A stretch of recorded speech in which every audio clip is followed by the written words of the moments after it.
Hello, this is Manny Ramos, your host of Rise Up, Real Issues and Stories of Every One of Us podcast. Joining us today on Rise Up is Dr. Melissa Borja. But first, let me talk about who we are. I'm Manny Ramos, a board member of PNAA and a past president of the Philippine Nurses Association of Central Florida. I'm a professor of nursing at Valencia College here in Orlando and an adjunct faculty at William Patterson University. With me today is my co-host, Mindy Ofiana. Mindy? Hello, Manny. Welcome, everyone. Hi! I am Mindy Ofiana, Legislative Committee Chair for PNAA, Corresponding Secretary for PNAA Foundation, and a past president of PNA Southern California. Before my retirement, I served as both as a Chief Operations Officer and Chief Nursing Officer at one of the medical centers owned by KPC Group of Companies. Good afternoon, Dr. Borja, or if you want to be called Melissa. Melissa is fine, and I'm so happy to be here and to have this Thank you. conversation with you all today. All right. Yes, so let me introduce our guest. Dr. Melissa Borja is an assistant professor in the Department of American Culture at the University of Michigan. She's a core faculty member in the Asian Pacific Islander American Studies program. In addition to an MA in History from University of Chicago and an AB in History from Harvard University, Dr. Borja earned a Master of Philosophy and PhD in History from Columbia University. Dr. Borja researches migration, religion, politics, race, and ethnicity in the United States and the Pacific world. An active public scholar, Dr. Borja is a senior advisor to Princeton University's Religion and Forced Migration Initiative, a 3-year national program that aims to improve understanding of the role that religion plays in the lives of refugees as they resettle in the United States. Dr. Borja is an affiliated researcher with the Stop Asian American Pacific Islander Hate Reporting Center, a partnership that unites scholars and communities, organizations to document, analyze, and prevent hate incidents targeting Asian Americans and Pacific Islanders. She's part of a national research team that receives support from the Louisville Institute to study Filipino American theology and religious life during the COVID-19 pandemic. Finally, she contributes regularly to the religious history blog Anxious Bench, and her lecture on Southeast Asian refugees was recently featured on C-SPAN's Lectures in American History. Dr. Borja, welcome to Rise Thank Up. you so much. So, Dr. Borja, during the pandemic, you started to work with a group of Filipino American pastors and theologians and religious scholars to talk about Filipino American Christianity and develop a collaborative research project. Would you mind telling us about it? Absolutely. Now, I am Filipino American, and whenever I go to an academic conference, anytime I find another scholar who identifies as Filipino American, it's really exciting. The reality is that there aren't a lot of us out there. And so the project that you just mentioned actually began well before the pandemic, when at the American Academy of Religion, which is the major conference for scholars who study religion and theologians, when I was there a couple years ago, I found all of these other Filipino American scholars. We got together. We said, we want to do a project together someday because we want to make sure that the academy, that people in religious studies and theology pay attention to our unique experiences. And the reality is that even among Asian American study scholars, Filipino Americans are not always very present in those conversations. So when the pandemic began, we realized that so many Filipino Americans are on the front lines, working as nurses, working on cruise ships. And it was interesting to us to think about how Filipino Americans are drawing on their religious commitment, their faith, in order to persevere during these difficult times. Good.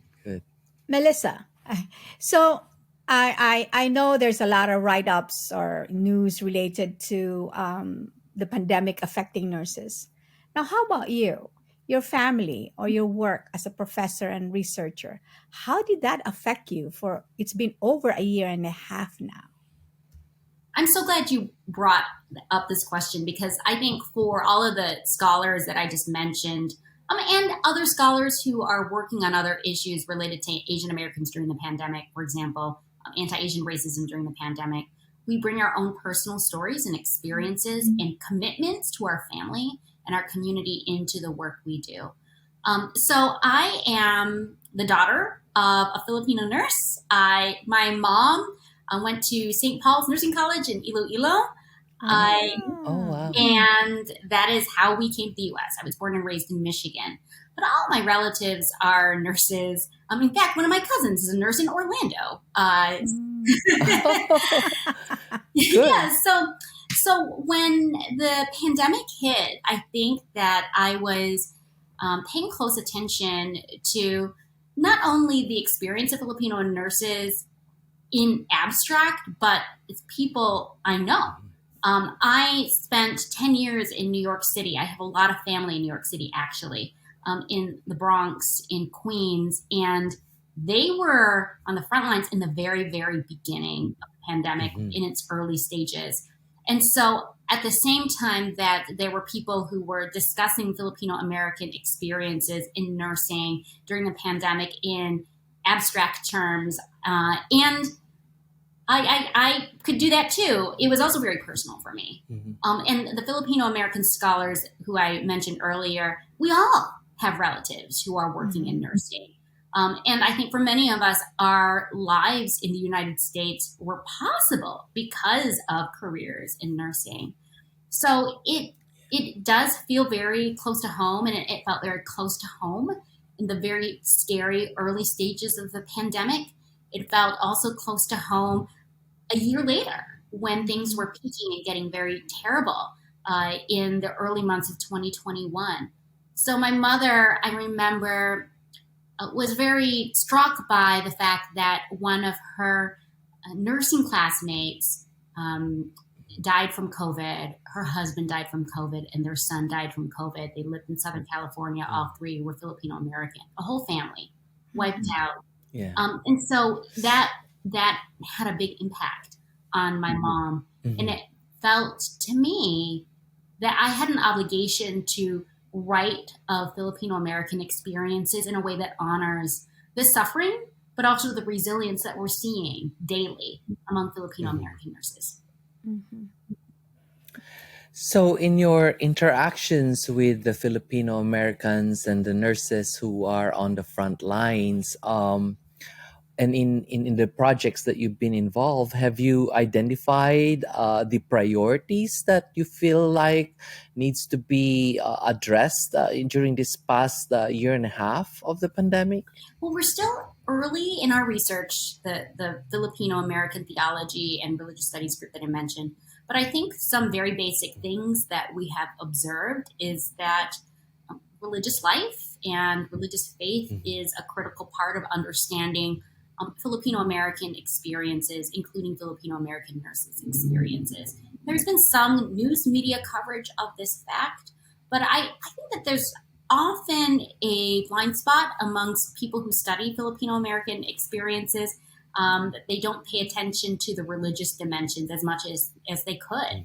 I think that's a big mistake. To be honest, growing up in mid-Michigan, the primary place where I encountered Filipino Americans was at the Catholic Church. And we would gather in the vestibule and hang out after Mass. That's where we would see the other Filipino Americans. On occasion, we'd see each other for the local Filipino American Association Christmas party, but regularly it would be at church. And so it seemed important to me even before the pandemic to pay more attention to the religious dimensions of Filipino American experiences. And it seemed really important to do that in the middle of the pandemic as well, because we know that the pandemic was hard on people.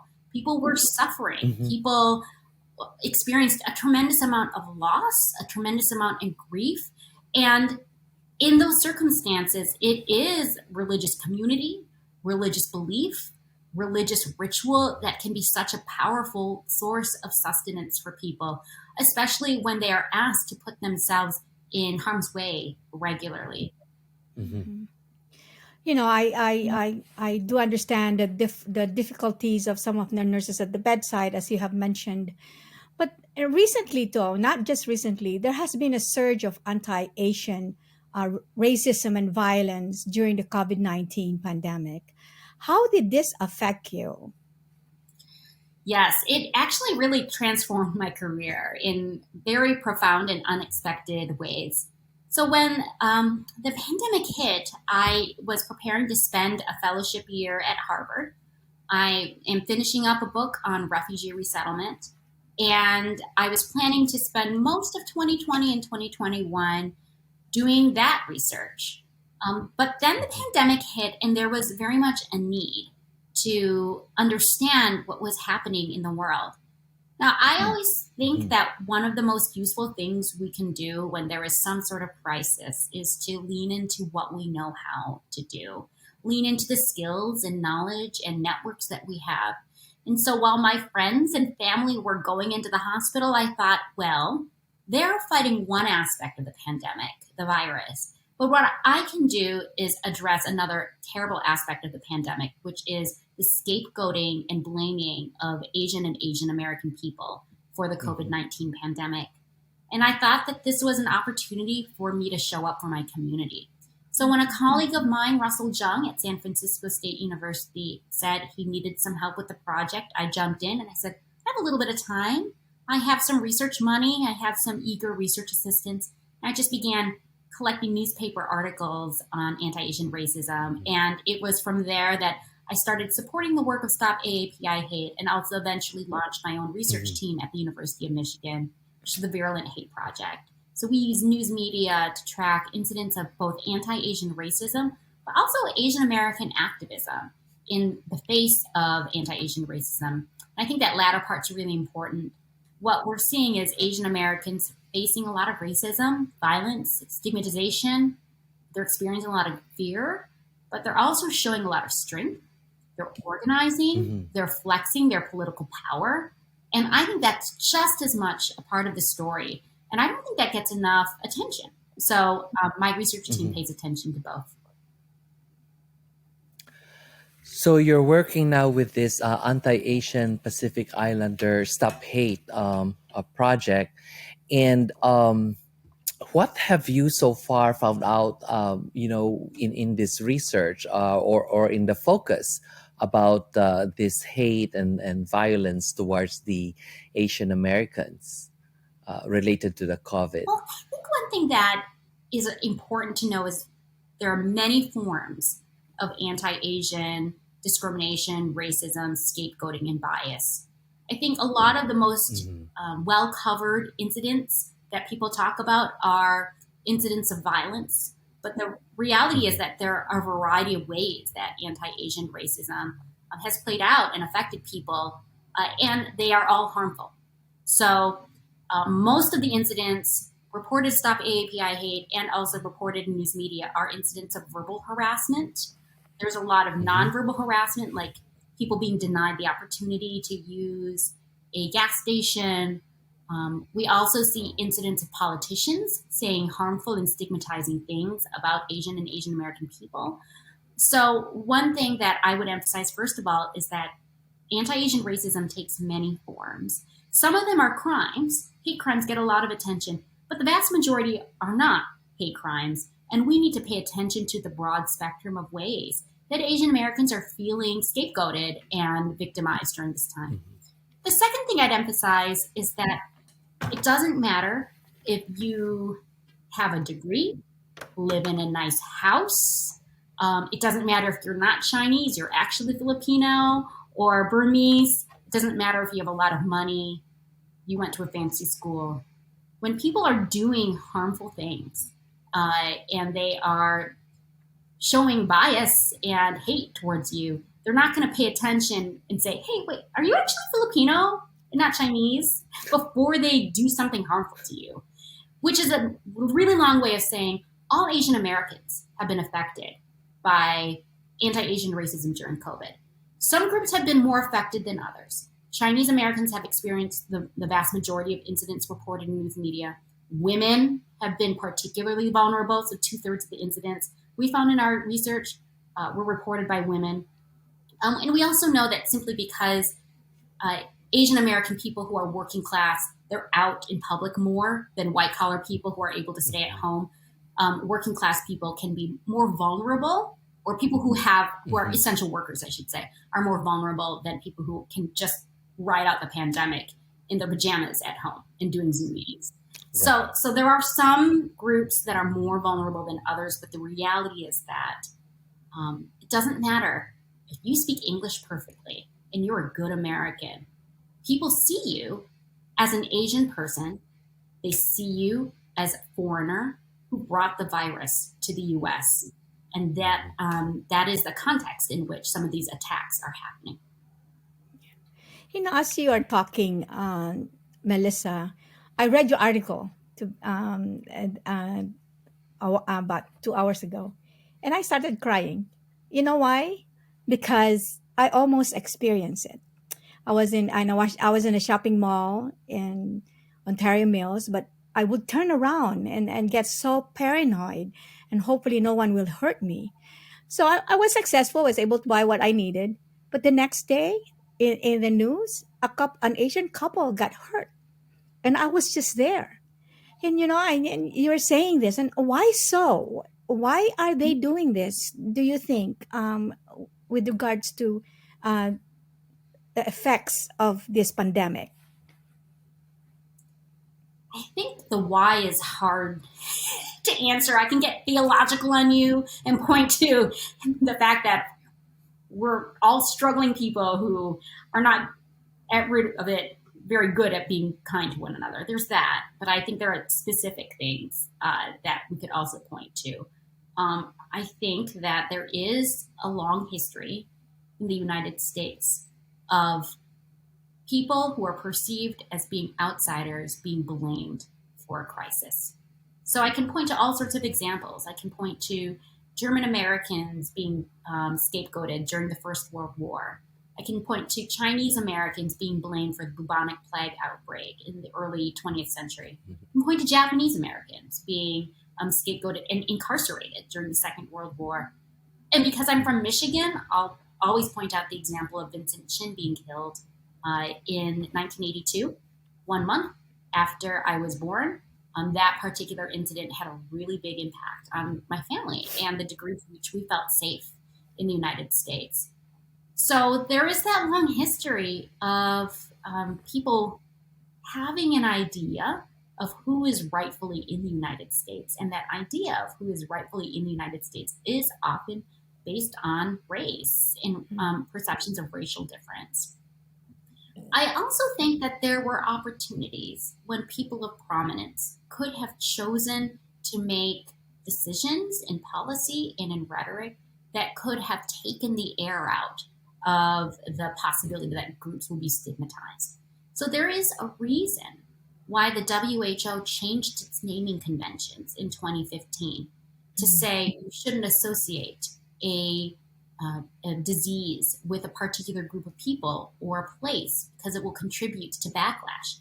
They made those rules back in 2015 for a reason, because they didn't want to have a group of people experience the scapegoating that we did see in 2020 and going into 2021. So for that reason, it was very disheartening to see people of prominence in media and in government use terms like China virus, which has been found to be associated with increased perception of Asian and Asian American people as foreigners.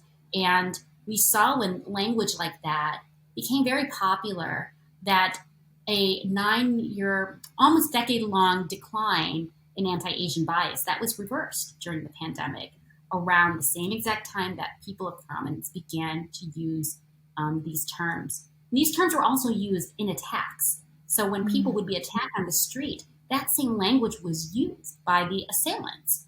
So I think words matter. I think obviously we should pay attention to policy, we should pay attention to actions, but we should pay attention to the consequences of our words. So, Mellisa, as we wrap up, I have these two questions for you. So, what are the lessons that you could share with our audience regarding racism and hate? And what would be your message to the American people? Well, I'll begin with the second piece. My message to the American Okay. people is this: we've been here all along.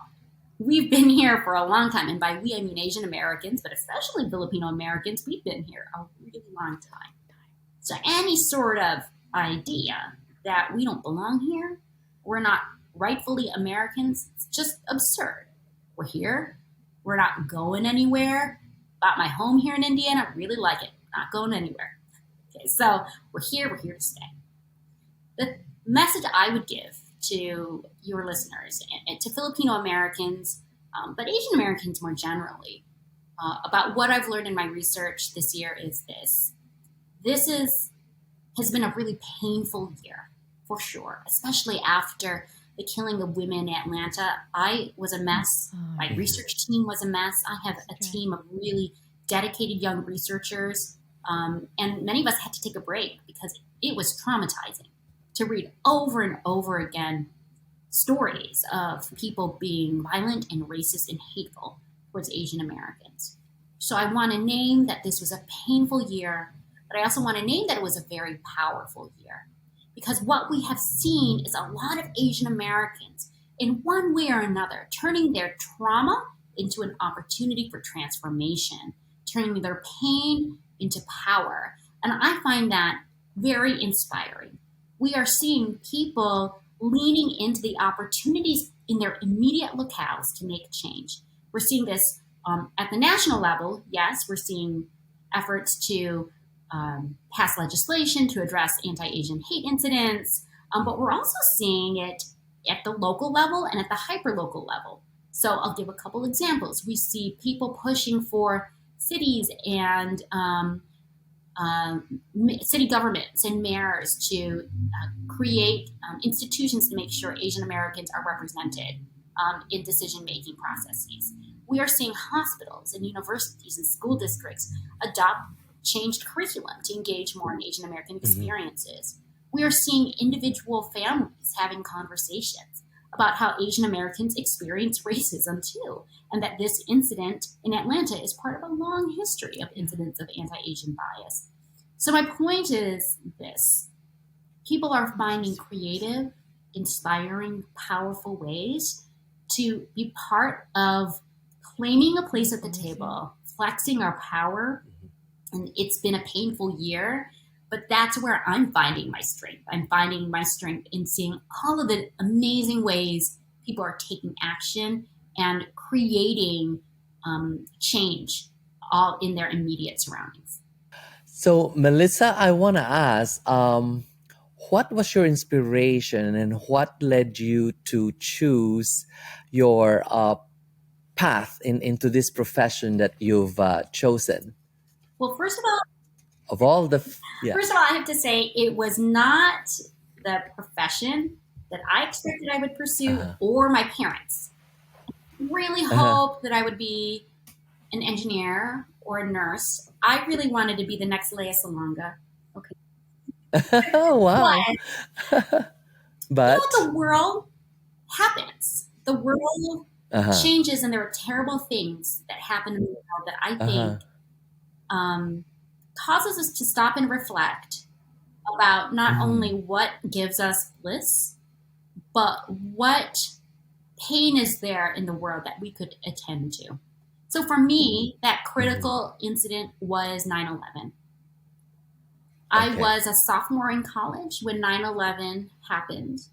And I was very shocked. I had many family members in the military, so that had a big impact on what our life was like, seeing family members go off to war, fighting the wars that ensued. But for me, I was very struck by how my Arab American and Muslim American friends were stigmatized. I am from Michigan. There's a huge Arab American and Muslim American population in Michigan. I was deeply disturbed by seeing the scapegoating and violence and hate directed toward them after 9/11. In many ways, it is a lot like what we're seeing now during COVID. Right. with Asian Americans. And so when 9/11 happened and I saw my Arab American and Muslim American friends express anger and hurt at how they were being treated, I thought, oh, I would like to understand how we can get along with people who are racially, ethnically, and religiously different from ourselves. And that has always been at the center of my work, this understanding or desire to understand how we can get along with people who are racially, ethnically, and religiously different from ourselves. So Right. that is why I decided to pursue a career in academia, because I was just curious about why we turn on each other. But I also was curious about how we can be good to one another, and examples of how people are able to transcend those differences. That's always been a core part of the work I do, trying to understand that human experience. Well, thank you, Dr. Melissa Borja, for sharing your stories and shedding light on the issues of racism and violence that Filipino Americans, Asians, and other minorities face during these challenging times. We hope to engage you again in the future. Thank you so much for having me. And that is all that we have for this episode. I want to thank our guest, Dr. Melissa Borja, my co-host, Mindy Ofiana, our director and producer, Rodney Cajudo, our executive producers, PNAA President, Dr. Mary Joy Garcia-Dia, and PNAA Executive Director, Carmina Bautista. Join us every Wednesday here on Rise Up. Until then, keep on rising. See you next week.